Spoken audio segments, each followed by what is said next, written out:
Alright, hey there Prox Gaming Crew, and this is Proxify here, and welcome back to another episode of the Indigo Disk DLC. And if you did miss out during the last one, well, we just went and taken on with the Elite 4 trial for Crispin, and we got ourselves all completed off with that. So now we are going to have to go and step foot into our first Elite 4 battle, which that is going to happen here with Crispin. So let's go and do it. Now, here during this first attempt of my battle, it did not really go out as accordingly to plan. I almost got myself a victory.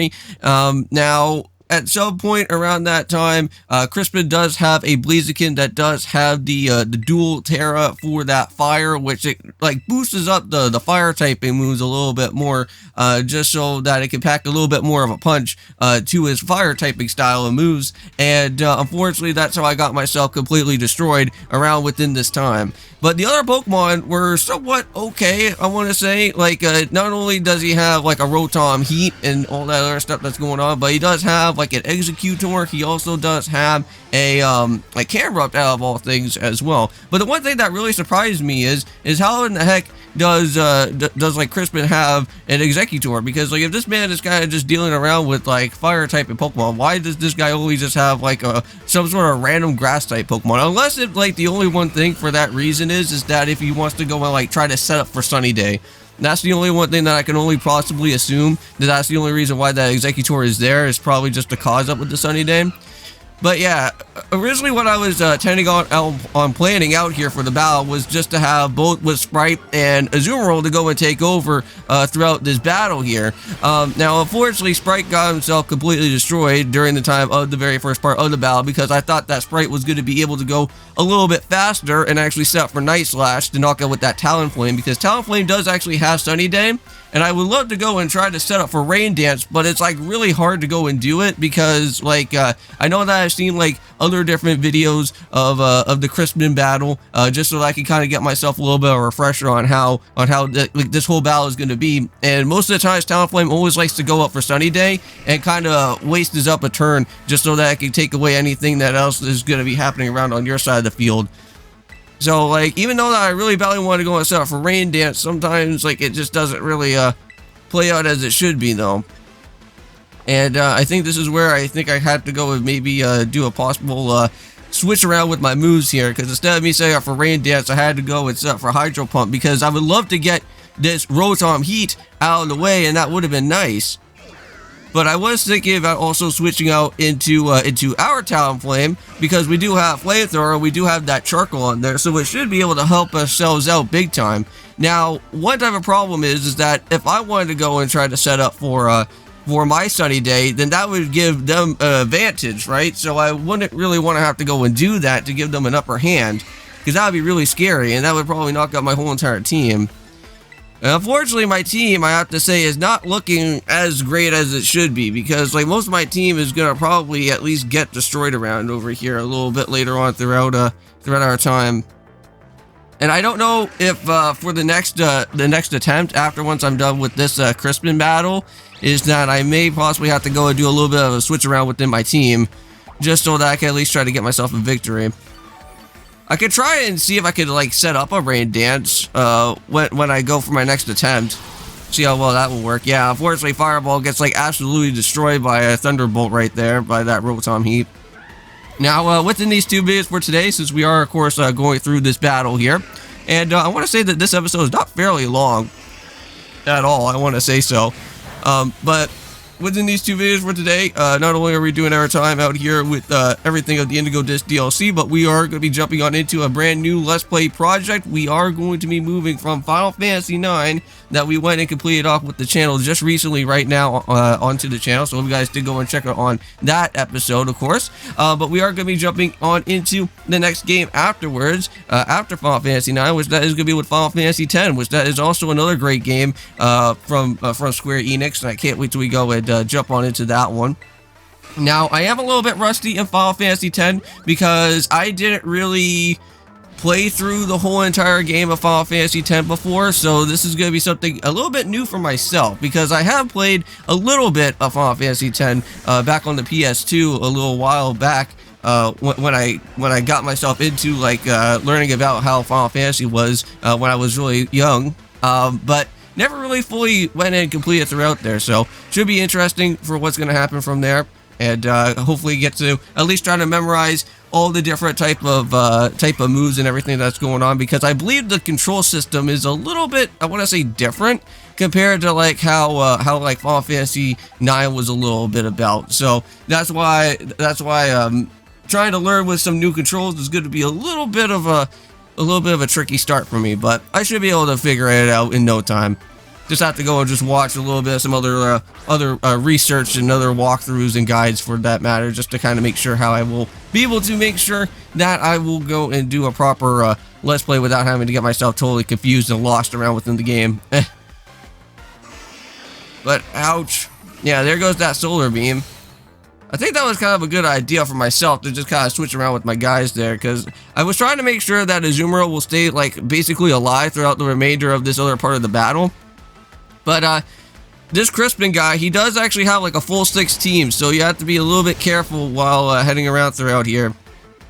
So yeah, so Executor is already down. So far, like throughout halfway of the battle right now, we are doing, I want to say, relatively well. It's okay. We still got that Rotom being really annoying though.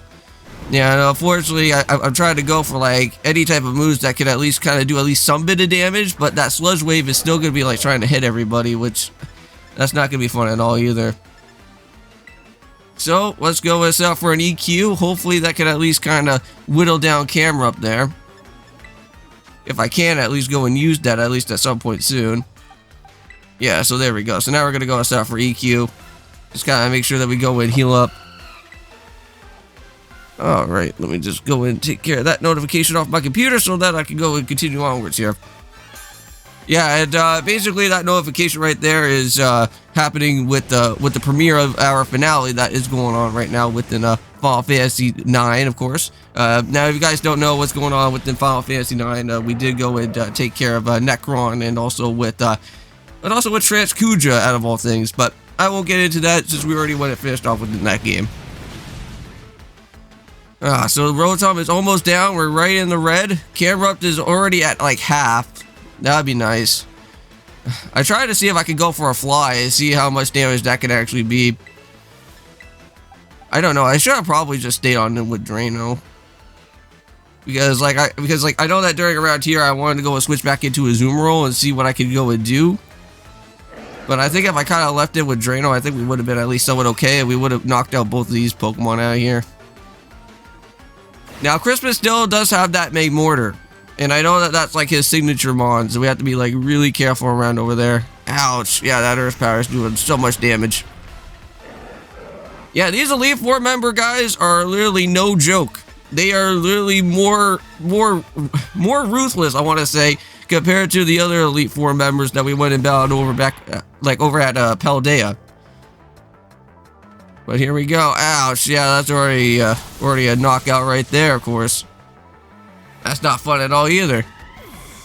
I may probably have to bring back my Sylveon at some point, because I don't think Executor is going to be all that too great coming around over here and dealing with a whole bunch of Fire-type Pokemon. Or I may probably have to get double Water-type Pokemon. I think that's what I may probably have to go for. Find a Water-type Pokemon that can at least kind of help ourselves out big time. Like, if I can find, like, maybe, like, a Water-type Pokemon that could at least, like, kind of, like, double hit both of these guys, then that would be great. Like, I don't know if I can find a Pokemon that has, like, Surf or something. Alright, but here we go. Let's for EQ. Hopefully that can at least, somewhat work, if I can. Or, well, I guess we have to go for Sludge Wave instead. Yeah, because... Now, also, too, not only that, but you also kind of have to realize that here in Indigo Disk, everything deals with double battles. So basically, even though that the Elite Four that we just went and battled out with like a little while back over at Paldea, they were just only single battles. Over here in this Elite Four, this deals with a lot of double type of partner type of strategies they have to go and deal with, because like one fatal move and you're knocking out one of your other partners just like that, just like what happened right there. But yeah, so that Magmortar is still going to become a problem. But now he's going to be setting out his last mon. This is going to be his last guy right here. This is going to be with the Blaziken that's going to be dual fire out here. Because once that Terra type happens, he's gonna like boost up his fire type in moves, which that's just gonna be really annoying. But here we go. EQ, hopefully that at least kind of somewhat works around. I don't know.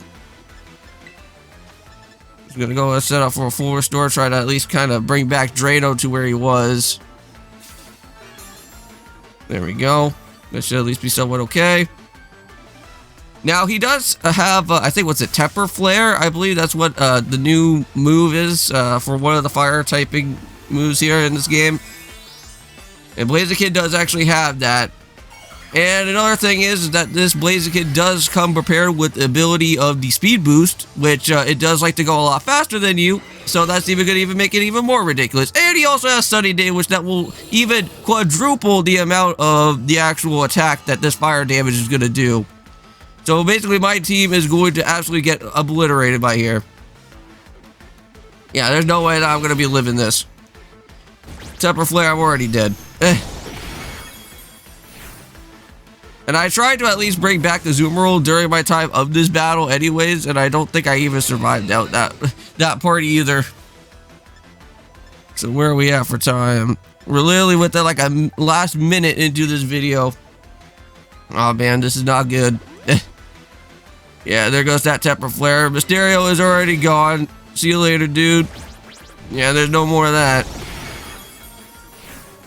Yeah, there's a lot more strategizing here in this game than it is compared to the original main story. Yeah, there's that speed boost. And Maryland's the last one. No. And these Elite Four do like to take a lot of money from you because, like, they do like to take at least, like, close to, like, 9,000 Poke Dollars out here. Now, I tried to see if I could go and probably try to tear her up myself as well to at least kind of maybe like kind of protect my protect the blow of damage that's gonna happen from Blaziken. Try to see if I can kind of like maybe like just half that like Temper Flare damage. But unfortunately, that's still not gonna really work either way because I'm still gonna get destroyed. God. Well, anyways, thank you guys so much for watching this episode for today. I think we already went and got ourselves completely destroyed by now. And yeah, so basically in the next one, I'll have to go and rebattle with Crispin, and hopefully we'll continue onwards for the story from there. So basically what you guys will see is that I'll go get my badge or get my achievement that I do need from that Elite Four member, and then we'll continue onwards with the story. But anyways, I'll see you guys then, and of course, peace.